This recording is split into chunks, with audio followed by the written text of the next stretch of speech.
tape.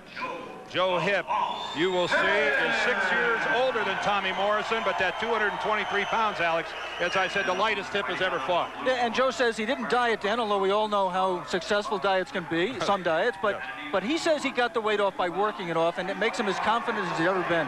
We'll see if that affects his power. The rules today are the Nevada state rules. Scoring is on the 10-point must system. The 3 knockdown rule is in effect. The standing 8 count is not. A fighter cannot be saved by the bell except in the final round, and only the referee can stop the fight. And the referee today is Vic Draculich from here in Nevada, and he calls the 2 fighters to the center of the ring. Dressing room, are there any questions? Any questions from T seconds? All right, remember, obey my commands, protect yourselves at all times. Touch gloves now, let's get to them. Dan, just quickly before the bell, one fact that is important here, Tommy Morrison has never been past 6 rounds. He tired dramatically against Mercer. The question is, can Joe Hipp avoid Tommy's power, especially the left hook, get through the early rounds, and take Tommy Morrison into the late rounds and test him, see how his endurance is? We're not expecting much of a feeling out process here. These are 2 fighters that predominantly like to fight straight ahead. One thing about Joe Hipp, as you see right away, he is a southpaw, very rare in the heavyweight division. Tommy Morrison had a lot of trouble with the southpaw, a Soviet southpaw. Came back to knock him out, but was behind on all cards when he did. That was a different style southpaw. That was a cutie. Joe Hipp is anything but a cutie. And even at 223, Joe Hipp is not going to be a twinkle toes out there. You're referring to Yuri Volin, who he fought back in April of 1991. That was actually on the Holyfield Foreman undercard. Good body punch by Morrison. The left hook up top is his best punch, but his body punch is also, when he uses it, a telling punch, and especially you would want to test somebody who looks as soft around the middle as Joe Hipp. Well, Tommy Morrison, as we're well aware, has been hit before, but when his punches land, they just sound different than most fighters. He is just an impact puncher. And the other thing, Dan, is everybody points out, well, he's had 32, has-beens and never was for opponents except for Mercer. And he knocked 28 of them out, big deal. But the fact is how he moved them. What happened when he hit him? He just explodes when he lands. Right uppercut. Went right between the gloves of Hipp and almost connected. Both of those blows by Hipp landed on Morrison's gloves. Already you see a little swelling on Joe Hipp. And he just got hit with a Tommy Morrison jab. That is not a good sign. Because, well, look where he's got his gloves, Alex, below his chin. Right, and especially the right. And he doesn't have the hand speed to pick off those jabs. Right. Oh, another jab lands by Morrison. Tommy said he has to learn how to not rely exclusively on his power. It might work for him at the lower levels of boxing. Well, not at the top. There's the hook. A good sweeping left hook. A slow right hand by Joe Hipp allowed that one to come over the top, and you saw it landed flush. Might have noticed a knee brace on Joe's right knee. That is not any current injury. It was an old football injury that he just wears it just to prevent further injuries. He said he never even had an operation. It's just more psychological than anything else.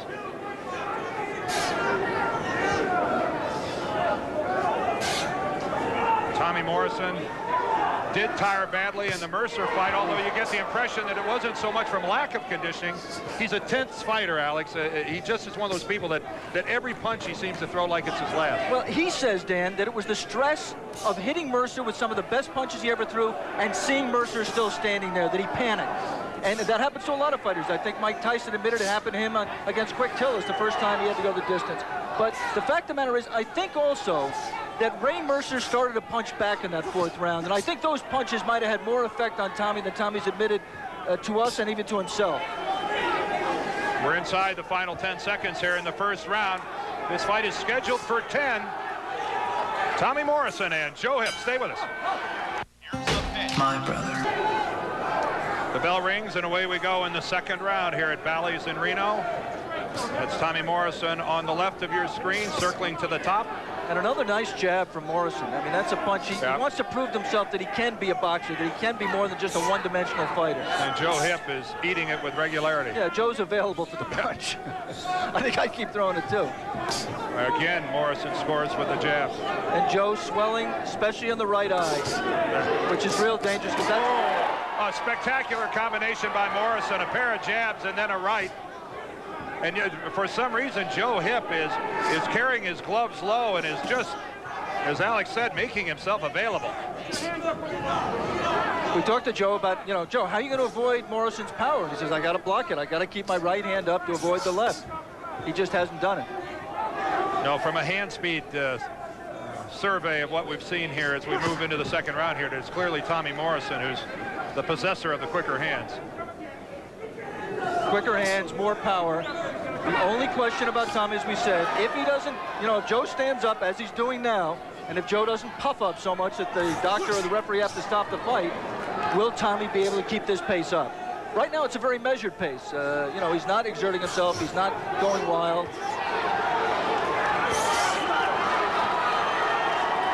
First backward step that Tommy Morrison has taken. Here in the second round, we have less than 1:30 remaining on the Russ Tough clock. Second round here between Tommy Morrison and Joe Hipp. Joe Hipp just kind of fell into a right to the body there. He came inside with a scoring left hand and got out of the way of Tommy Morrison's punch coming back, which he hasn't done much of. There's Tommy Burgetts in the corner, who is the trainer of Tommy Morrison, co-trainer along with John Brown and a conditioning expert. Yes. Somebody who's worked very hard to get Tommy in condition, mentally and physically. And obviously, after a loss like the Mercer loss, the mental part is perhaps even more important. Hipp a little bit more active here.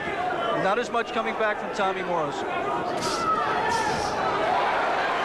Awkward right hand by Hipp. Yeah, he tried to get inside after Morrison had sailed over the top.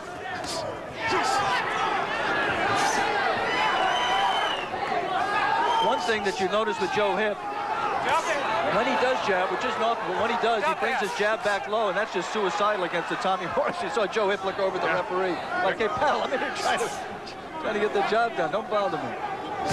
Well, with that left hand of Hipp as it came in, just a ponderous swing.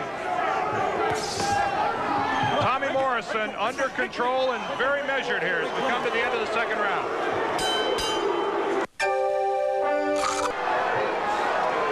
Joe Hipp is already starting to show the outward signs of being in a heavyweight fight. Tommy Morrison is unscathed for a good reason. Joe Hipp has really not landed a good solid punch effectively the entire fight yet. As we move now into the start of the round number 3. The jab of Morrison has been very successful. We're here at 4,500 feet roughly in elevation here in Reno, and Tommy Morrison, for one, changed his training. He went to Colorado Springs to the Air Force Academy. Normally he trains at Virginia Military Institute at a lower altitude. Good work inside here by the two fighters. But Bill Caton, the manager of Tommy Morrison, was very upset with Morrison for training in Kansas City for the Ray Mercer fight. Alex thought there were far too many distractions. Yeah, Tommy admits now that he's going to fight camp, which he never did before, that Caton was right. That's all part of the way that Tommy Morrison has reacted to the loss. I mean, do you learn from it? You get better. Good left and a right downstairs by Morrison. Morrison is throwing in combination. He's following that jab up, which is what you have to do. One thing you have to say, although Joe Hipp is puffing up, Dan, we're in round 3, and he hasn't looked close to being hurt. I thought the best punch, there you see Peter Roybal, his trainer. I thought the worst Joe looked was when Tommy scored a solid punch to his belly. He seemed to double over. In the first round, right? At the beginning and of the Tommy fight. really has not gone back to that. Well, swelling and bleeding is nothing new to Joe Hipp. He does it with regularity. So maybe we're more concerned about it than is he. Yeah, but the time Joe had a shot at a big fight against Bert Cooper, that was really decisive. He was in the fight, but his eyes just closed shut, so shut that they had to stop the fight in a TKO in the 5th round.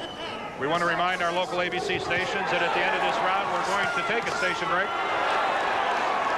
That, by the way, the Bert Cooper fight, the same night that Tommy Morrison was knocked out by Ray Mercer. Good thumping body punch by Joe Hipp there.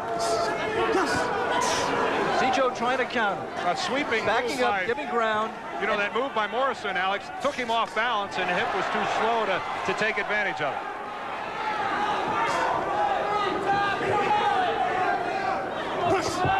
A feint there, kind of an awkward feint, but you saw one good thing. There's a good sign. Tommy Morrison had his right up to pick off the Joe Hipp left hand coming out of the break. Never back straight out with your hands down. Tommy backed straight out, but he had one hand up. This is the end of the third round. We'll return with more of ABC's Wide World of Sports after this word from our ABC stations. Alex Swallow, we're ringside for a 10-round heavyweight fight between Tommy Morrison, who's on the left of your screen, and Joe Hipp to the right. And for the first time in the fight, a little blood was drawn, and interestingly, it was on Tommy Morrison, under his left eye. We're in the fourth round, as I said. The first 3 rounds, not totally dominated by Morrison in the sense that he hurt Joe Hipp, but I think, Alex, obviously winners on the scorecard for Morrison. That's right. I think that's exactly right.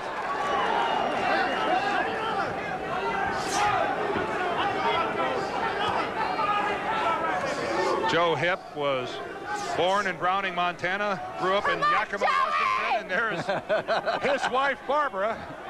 And Barbara knows how important this fight is also. We won't be hearing many pro-Morrison quips from Barbara today. It is hard not to like the Hipps. Good, solid people. Joe Hipp is as likable a guy as there is in boxing. Soft-spoken, just a terrific guy. And I'm wondering why we bothered to put a microphone on Barbara. We could hear her without it. Joe Hipp, from a hand speed category, is several notches below Tommy Morrison, but he's game. But now he's also, as opposed to the early rounds, he's backing Tommy Morrison up. He's coming forward very, very slowly, but he is coming forward. Whether that's just Tommy Morrison wanting to draw him onto his punch, we'll find out. The key thing, I think, Dan, is that Tommy has not been dominant, as you pointed out. He has not exhibited. He's shown some of his punches, but they haven't had the effect they've had on some of the lesser opponents. So Joe Hipp score a good left to the midsection of Morrison. Again, a reminder, if you just joined us, that Joe Hipp is a southpaw fighter, only the second that Morrison has faced professionally. Keep the punches up, boys. And, of course, facing a right-hander is nothing new. Hey, there's a good combination by Joe Hipp. The best sequence in the fight for Joe Hipp. And the left landed right on Morrison's chin. 45 seconds to go in round 4, and now you have to have questions about Tommy Morrison's step. He's hurt. Another left hand by Hipp.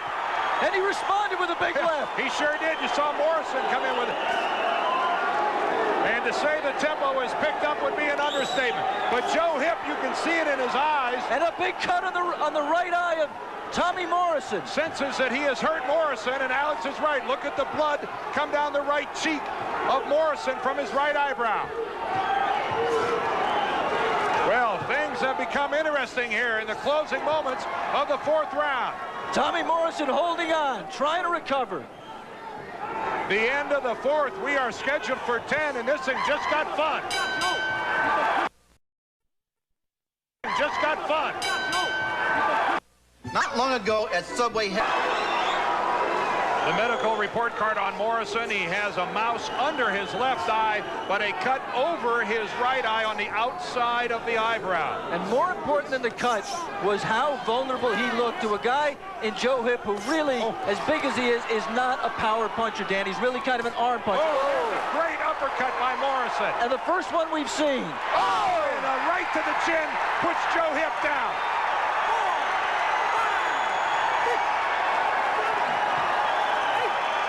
Hipp is up, beats the count. Draculich asking him if he can go on. That was a good, solid right uppercut, and then a right to the chin by Morrison. From a man who's supposed to be a right hand by Hipp, Alex. From somebody who's supposed to be a left hooker. He's using his right hand better than we've seen. We're in the 5th round, a little over 2 minutes.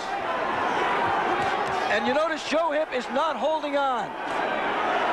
And he really hasn't gone in the survival mode. I mean, he kind of looks like a guy who's looking to throw punches back. He's busted up in the mouth. Yep, Hipp bleeding from the mouth. Oh, and Tommy Morrison, a double right hand. And Joe Hipp better protect himself. Now we'll see if Tommy Morrison can finish him. If he's got enough left. He looked tired in the 4th. Another half hook, half uppercut with the right hand by Tommy Morrison. And Hipp better put himself, Alex, in more of a defensive mode. As you say, either by hanging on. And Tommy Morrison, a double right hand. You see Hipp look over at Draculich, and I don't know why. I think he might have thought the punch went around a little bit in the back of him. Rabbit punch maybe. Joe's looking for anything right now. He's looking for a bell, and he's got a minute 20 till he gets there, and his mouth is open.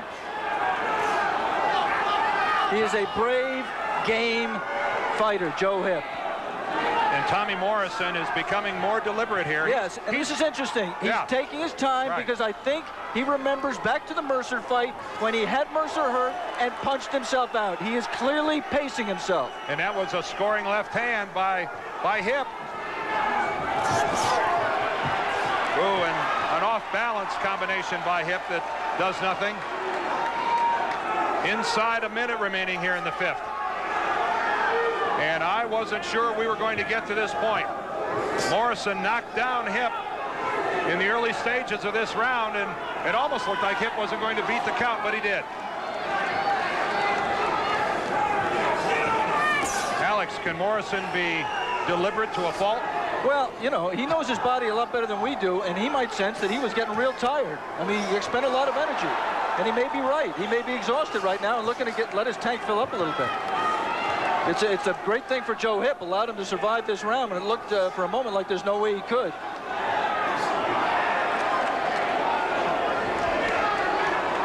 This fight is scheduled for 10. This is the halfway mark. Find your mic on Rust. I hate. Knocked down in round 5. Watch the right hand from Morrison. Shows the left, and then boom, like almost a right hook. It was not a straight right hand. It put Joe Hipp down. But the scoring uppercut by Morrison just prior to that is what really softened up Joe Hipp, who is bleeding a great deal from the mouth. And Alex and I were both talking to each other during that commercial break about the admiration we have for Joe Hipp. It would have been easy to not get up, Alex, after being knocked down. You know, he's a game guy. He knows this is a huge fight for him. If he can somehow get in the late round, somehow have Tommy Morrison just faint from exhaustion, I mean, it just changed his whole life. And he's fighting as though it depended upon it. Good left hand by Joe Hipp. One interesting thing, Dan, Tommy Morrison has never scored a knockout past this point in round 6. He was knocked out, but he's never scored one after the 6th round. I'm sorry, after the 5th round. I was going to say, he's never gone beyond the 6th round. That's right. As hard as that is to believe for a man who has had 33 professional fights, Tommy Morrison has never seen the 7th round of a professional fight. Scoring left hand from Joe Hipp there. Not much coming back from Tommy Morrison. He is clearly, another left hand from Joe Hipp. Boy, and that one was right there. And you can see it has backed up Morrison. Oh, and another good combination and a retaliation by Morrison. But a good pair of punches by Joe Hipp.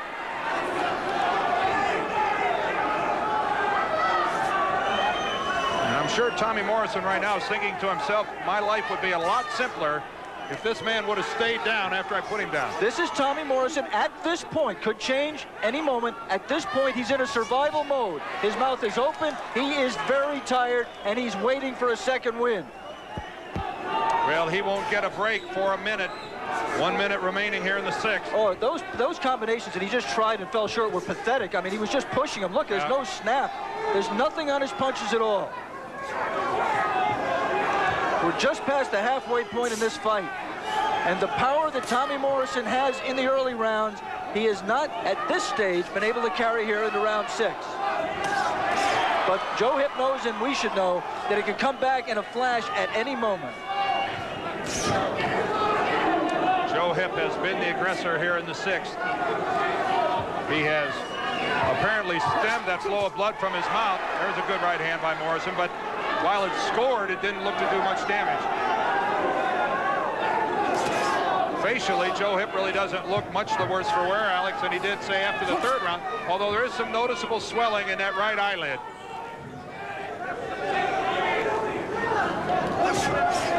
Here we come to the end of round number 6. Joe Hipp has fought into the 10th round on 2 separate occasions.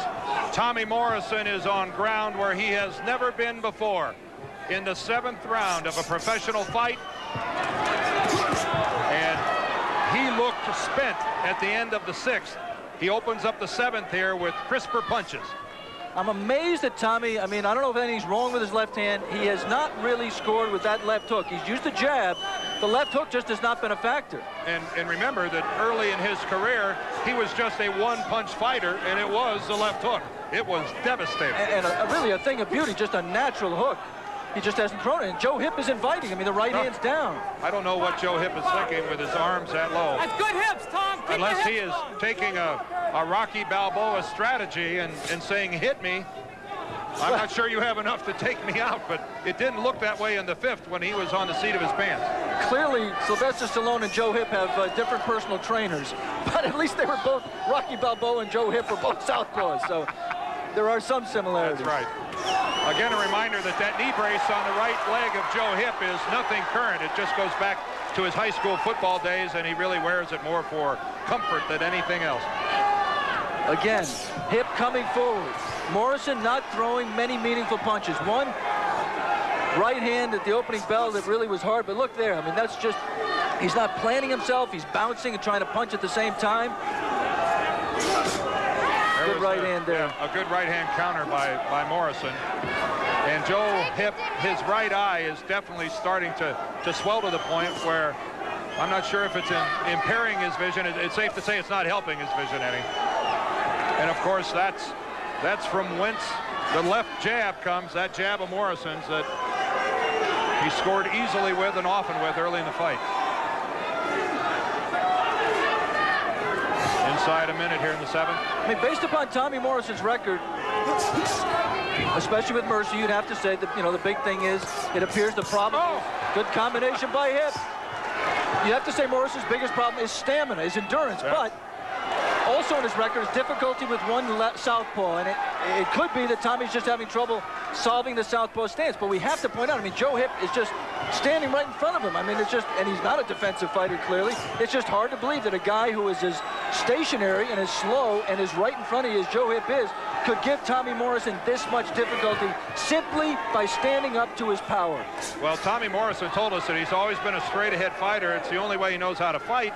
He said, I need to work on fighting moving backwards. Well, he is certainly getting that work here in the last several rounds, because Joe Hipp has got Tommy Morrison on his heels and moving backwards here at the end of the 7th. Iron Mike on Rust. I hate Rust. Iron Mike. Welcome back to Reno. We move now into the 8th round in this fight between Tommy Morrison there on your left, Joe Hipp on your right. And remember, this is scheduled for 10, not 12 rounds. This is a 10-round bout. And Alex, right now, I would love to have a peek at the judges' scorecards. Yeah, well, I can't do that, Dan, but I can peek at my scorecard. I've got Tommy Morrison ahead by 2 points. I gave him the first 3 rounds, Hipp the 4th, Morrison a 2-point 5th round, 10-8, and Joe Hipp the 6th and the 7th, the last 2 rounds. That's exactly the way I see it. So Morrison's ahead, but the trend right now is to Joe Hipp. And Tommy Morrison has to find a way to win a round or 2 to make sure he wins this decision. And the trend of the last couple rounds continues with Joe Hipp being the stalker. Now, certainly Tommy Morrison, we're not implying that he's finished or anything like that. But this is a different stance that Morrison has used in the past. And of course, again, we have to remind you that every minute that goes by is a minute in a professional fight that he has not seen. Tommy Morrison is used to being the stalker. Right now, Tommy Morrison is being stalked. He is trying to survive. And to give you an illustration. Good uppercut by Joe Hipp. A good uppercut by Hipp. A reminder here, you know, in the last 3 years, Tommy Morrison has fought 12 fights, a total of 33 rounds. That's less than 3 rounds per fight. We'd like to remind our local ABC stations that at the end of this round, we will be taking a station break. Joe Hipp doing all the work. Good scoring response there by Morrison. And really, you wonder how many of those would be picked off if Joe Hipp would only carry his gloves a little higher. Because he does not have the hand speed to pick off that jab. And you can see that Morrison just reacting to Hipp throwing the right by coming right back with the left. Oh, good, solid. Good right hand to the ribs. And there was a good scoring combination by Joe Hipp. And a good elbow to the throat by Joe Hipp. He was a football player. Forearm shiver. Oh, you saw there how awkward and really unpolished a fighter Joe is. I mean, is he just kind of plodded in and missed the right hand? Missed that. But the fact of the matter is, Joe Hipp right now is a fresher fighter, and that really is the story of the fight. And it looks like, based upon this round and the last two before it, that unless Tommy Morrison does get a second or third win or whatever he's looking for, that Joe Hipp can just walk into him, as limited as Joe Hipp is, and just on the basis of superior endurance, can win this fight. We should point out also, Joe Hipp is an 11-1 underdog. We'll return with more of ABC's Wide World of Sports after a word from our ABC station. Now, take it. The beginning of the 9th round of a fight scheduled for 10. There is Joe Hipp on the right of your screen, Tommy Morrison on the left. Our unofficial scorecards here at ringside have this a 1-point fight in favor of Morrison. And of course, Joe Hipp, an American Indian born in Browning, Montana. His mother, a member of the Blackfeet, and what a sense of pride must be moving through the reservation where Joe was born. Grew up in Yakima, Washington, lives now outside Seattle, and he is on the verge of possibly doing something that not many people gave him credit or having a chance, Alex. He went off here today at revolving around a 10-1 underdog in this fight against Tommy Morrison. I think the final price was 11-1. He is a very live underdog. Yes. And he was not, he said, I mean, you never know, Joe said, I don't mind being an underdog. I was an underdog through all my early fights. When people just looked at me and said, this guy doesn't look like a fighter. Joe said, no one who ever fought me said afterwards that I wasn't a fighter. There has to be Tough concern guy. in the corner of Tommy Morrison. There's John Brown, his co-manager and trainer, and yes, that is a concerned look. And you see Joe Hipp scored with an uppercut, and Morrison came back with a left. But this crowd here in Reno has definitely swung over Joe Hipp in favor of Hipp, and again, Alex, he scores. They're jumping on the bandwagon. Yeah. Well, on our scorecards, Alex, if one of these fighters wins the 9th and wins the 10th, on our card, he'll win the fight. Again, a reminder that we are not the official scorers. There are 3 of them here at ringside. Scoring is on the 10-point must. All Joe Hipp right now, pretty much all the scoring.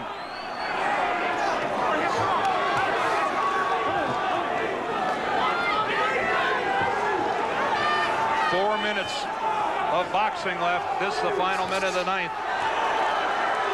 Wide open the mouth of Tommy Morrison, absolutely exhausted. Nothing but that jab. That, I mean, you know, he is got a little bit of snap in the jab, but that's just not enough to keep Joe Hipp off him. And now Morrison's cutting the mouth. Blood from the mouth of Morrison. From that mouth that's been wide open for so long, and he's all busted up. And that's how it gets cut. You can't fight with your mouth open. Oh, a good right hand by Morrison, and that hurts Joe Hipp.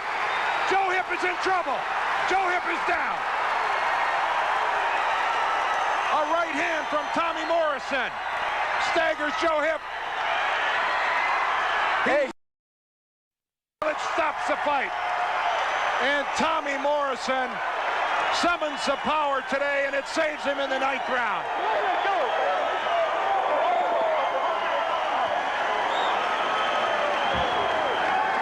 Joe Hipp got up right at the count of 10, and Vic Draculich did not even determine whether or not he thought he could go on. He didn't beat the count, and the fight was stopped. You hear some boos as Tommy Morrison takes his bout. 2:47, the official time of round number 9, and I promise you that I will get the scorecards to let you know if Tommy Morrison needed that knockout to win this fight. Yeah, wouldn't we all like to know? Tommy Morrison into the rounds where he had never been before. And a heartbroken Joe Hipp. Yes. Here it is, Alex. The full angle. The left missed. The right hand landed. And that right hand really hurt Joe Hipp, much more than it looked. Yep. You saw his legs just and another right. Boy, the right hand doing almost all the damage. That uppercut missed, but Joe was just not in a position to defend himself and went down. Alex, I'm not sure he would have survived the first right hand. Watch the right hand. Here, next punch. Right there. Boom. I don't think Joe Hipp, I don't think he would have recovered. Chopping punch. Let me just go through the scorecards that we have right here. Official scorecards. Keith McDonald had it 76-75 Morrison. Doug Tucker, 76-75 Hipp. Herb Santos, 76-75. Morrison. The fight's still up for grabs. 2 judges with Morrison ahead by a point, 1 judge with Hipp ahead by a point. As you can see, it was a devastating right uppercut from Tommy Morrison at 2:47 of the 9th round. We'll be back here to Reno, hopefully to talk to both fighters. They've got a lot to say. Stay with us. We'll be back here in just a moment.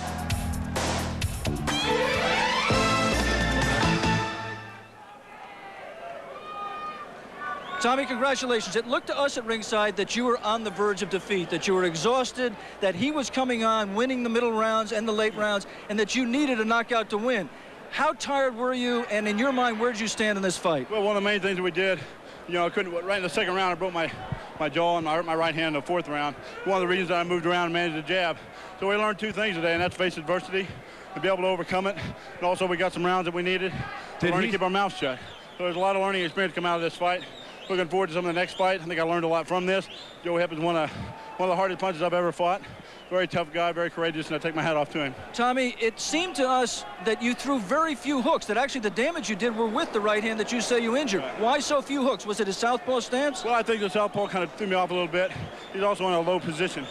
The hooks seemed to come right over his head, so I tried to, a few times, tried to jab and drop low and come up with a left uppercut, which is a punch of ours that we still need to develop some more. But luckily, because of our last 4 fights, we showed everybody that we do have a right hand, that we have added more to our arsenal. So I look at it as a plus. You know, I got hit a little bit too much. Defense is something that we felt like we always had to work on, something that hasn't been a secret, so we're real happy about it. Well, you came through it, Tommy, with a late round knockout. Congratulations to you. Thanks very much for talking to us. Let's go back to Dan Dierdorf at ringside.